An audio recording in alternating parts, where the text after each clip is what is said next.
La seconde planète était habitée par un vaniteux. « Ah ah, voilà la visite d'un admirateur !» s'écria de loin le vaniteux dès qu'il aperçut le petit prince. Car pour les vaniteux, les autres hommes sont des admirateurs. « Bonjour, dit le petit prince. Vous avez un drôle de chapeau. »« C'est pour saluer, lui répondit le vaniteux.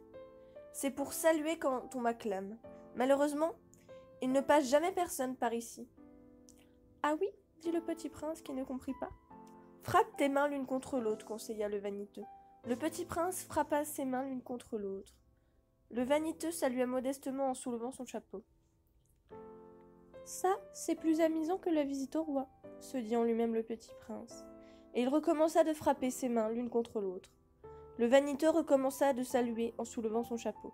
Après 5 minutes d'exercice, le petit prince se fatigua de la monotonie du jeu. « Et pour que le chapeau tombe, demanda-t-il. Que faut-il faire ?» Mais le vaniteux ne l'entendit pas. Les vaniteux n'entendaient jamais que les louanges. « Est-ce que tu m'admires vraiment beaucoup ?» demanda-t-il au petit prince. « Qu'est-ce que signifie admirer ?» Admirer signifie reconnaître que je suis l'homme le plus beau, le mieux habillé, le plus riche et le plus intelligent de la planète. Mais tu es seul sur ta planète ? Fais-moi ce plaisir, admire-moi quand même. Je t'admire, dit le petit prince en haussant un peu les épaules. Mais en quoi cela peut-il bien t'intéresser ? Et le petit prince s'en fut. Les grandes personnes sont décidément bien bizarres, se dit-il doucement en lui-même durant son voyage. La planète suivante était habitée par un buveur. Cette visite fut très courte, mais elle plongea le petit prince dans une grande mélancolie. « Que fais-tu là » dit-il au buveur, qu'il trouva installé en silence devant une collection de bouteilles vides et une collection de bouteilles pleines. « Je bois, » répondit le buveur d'un air lugubre. « Pourquoi bois-tu » lui demanda le petit prince. « Pour oublier, » répondit le buveur. « Pour oublier quoi » s'enquit le petit prince, qui déjà le plaignait.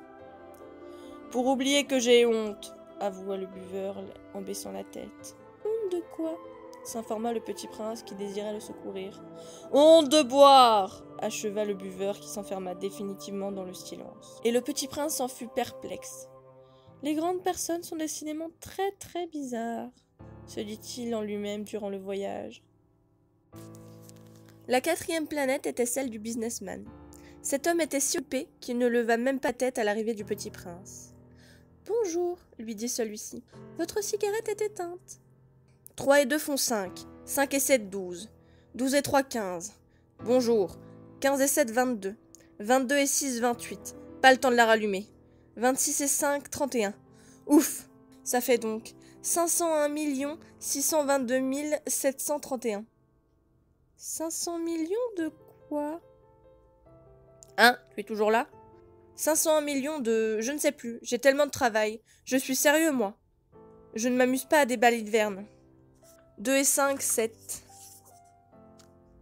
501 millions de quoi ? répéta le petit prince, qui jamais de sa vie n'avait renoncé à une question une fois qu'il l'avait posée. Le businessman leva la tête. Depuis 54 ans que j'habite cette planète, je n'ai été dérangé que 3 fois. La première fois, il y a 22 ans, par un hanneton qui était tombé Dieu sait d'où. Il répandait un bruit épouvantable, et j'ai fait 4 erreurs dans une addition. La seconde fois, ça a été, il y a 11 ans, par une crise de rhumatisme. Je manque d'exercice. Je n'ai pas le temps de flâner. Je suis sérieux, moi. La 3e fois, la voici. Je disais donc, 501 millions. Millions de quoi ?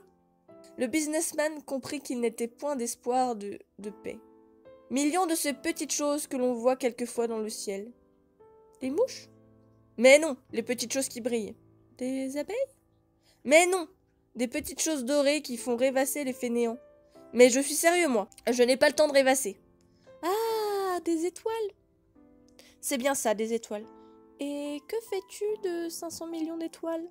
501 622 731. Je suis sérieux, moi, je suis précis. Et que fais-tu de ces étoiles ? Ce que j'en fais ? Oui.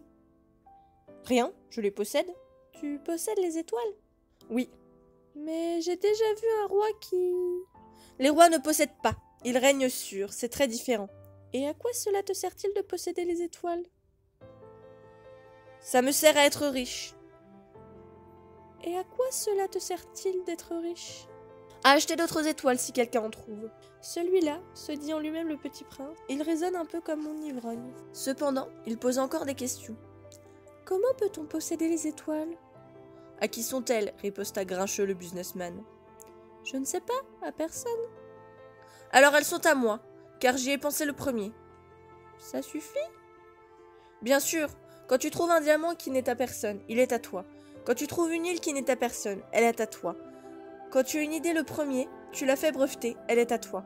Moi je possède les étoiles, puisque jamais personne avant moi n'a songé à les posséder. Ça, c'est vrai, dit le petit prince. Et qu'en fais-tu? Je les gère, je les compte et je les recompte, dit le businessman. C'est difficile, mais je suis un homme sérieux. Le petit prince n'était pas satisfait encore.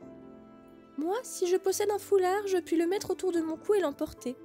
Moi, si je possède une fleur, je puis cueillir ma fleur et l'emporter. Mais tu ne peux pas cueillir les étoiles? Non, mais je puis les placer en banque. Qu'est-ce que ça veut dire? Ça veut dire que j'écris sur un petit papier le nombre de mes étoiles. Et puis j'enferme à clé ce papier-là dans un tiroir. Et c'est tout? Ça suffit. C'est amusant, pensa le petit prince. C'est assez poétique, mais ce n'est pas très sérieux. Le petit prince avait sur les choses sérieuses des idées très différentes. Des idées de grandes personnes. Moi, dit-il encore, je possède une fleur que j'arrose tous les jours. Je possède 3 volcans que je ramène toutes les semaines, car je ramène aussi celui qui est éteint. On ne sait jamais. C'est utile à mes volcans, et c'est utile à ma fleur que je les possède. Mais tu n'es pas utile aux étoiles. Le businessman ouvrit la bouche, mais ne trouva rien à répondre, et le petit prince s'en fut. Les grandes personnes sont décidément tout à fait extraordinaires, se disait-il simplement lui-même durant le voyage.